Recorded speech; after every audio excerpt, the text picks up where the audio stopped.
بسم الله الرحمن الرحیم وبه نستعین. د قدر وړ خورو افغانانو په سلامونو مهرکلی کوم. الله تعالی دې وکړي ستاسو ټولو روغه جوړ شئ. عزیزانو، لکه څنګه چې تاسو ته بهتره معلومه ده، په آیرلینډ هیواد کې تعلیمي کال یو ځل بیا هم په سپټمبر کې پیل شوی دی.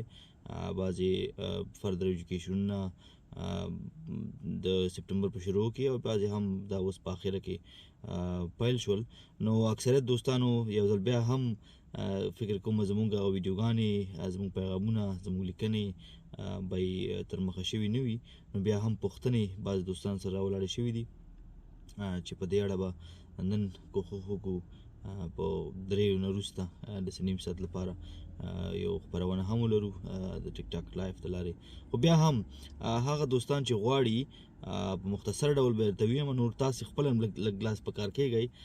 که چېرته تاسې غواړئ چې د فردر ایجوکیشن کې داخله واخلئ. فردر ایجوکیشن یعنی د آیرلینډ په حساب زموږ استاد د افغانستان په حساب 12م صنف راځي، چې د وروسته بیا پوهنتون تاسو کولی شئ چې لاره پیدا کړئ.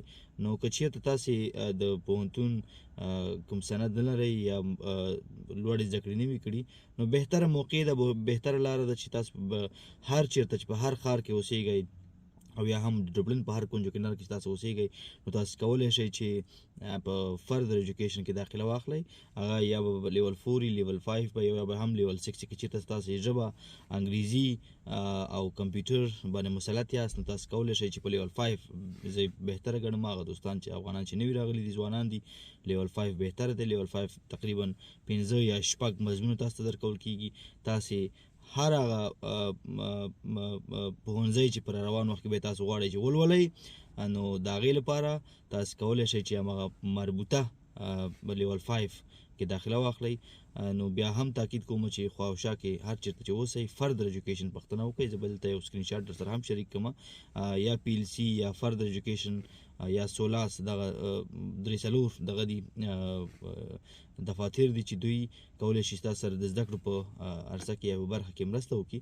نو فلهذا که چېرته تاسې په انګریزي مسلط یاست، بیا هم ویم که چېرته مو کمپیوټر ښه وي، تاسو کولی شئ هر ښار په هر ټاون ډبلن یا په ښارونو کې چې کاونټیانو کې چې اوسیږئ فردر ایجوکیشن پیدا کړئ. خپل نږدې ګوګل کې سرچ کړئ، فردر ایجوکیشن ته چې ورشئ، تاسې ورته خپل هغه دلچسپي او دغه وښیئ. ستاسې د مهاجرت په کوم پړاو کې قرار لرئ، اسنادونه لرئ نه لرئ، فرق نه لري.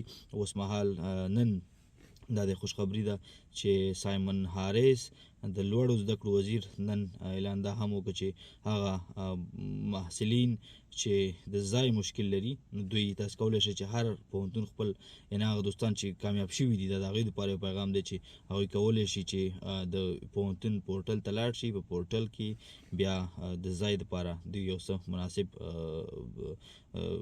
جوړ جاړی کړی دی او تاسو سره په شروع کې مرسته وکړي. نو بیا هم وایم که تاسې چېرته آیرلینډ هېواد ته نوي راغلي هستئ، اسنادونه هم نوي شوي، په دې نه پوهېږئ چې د کوم ځای شروع وکړئ، بهتره دا ده، لازمي خبره ده چې تاسې خپل نږدې فردر ایجوکیشن په ګوګل کې سرچ کړئ، ورشئ، کښېنئ، ستاسو څخه امتحان اخلي، یو ورځ درکوي چې په دغه ورځ راشئ، تاسو یو ټیسټ کوئ چې ژبه مو څومره مسلط په ژبه یاستئ، کمپیوټر باندې پوهېږئ که نه پوهېږئ. بیا د هغې یو ځواب راځي او د ځواب په صورت کې بیا تاسو کولی شئ چې مربوطه صنف کې تاسې سره کېنوي. نو الله تعالی دې وکړي چې دغه معلومات تاسو مفید ثابت شي.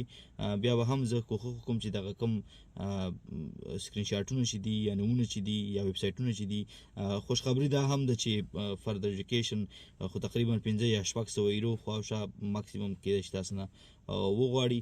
هغه هم سایمن هاریس او دفاتر ډیپارټمنټ جسټس دوی په مشترکه دغه یو څه نوی طرز العمل یا لایحه یا پروګرام یا پروسه یا سکیم را ایستلی دی تر څو تاسو سره مرسته وکړي.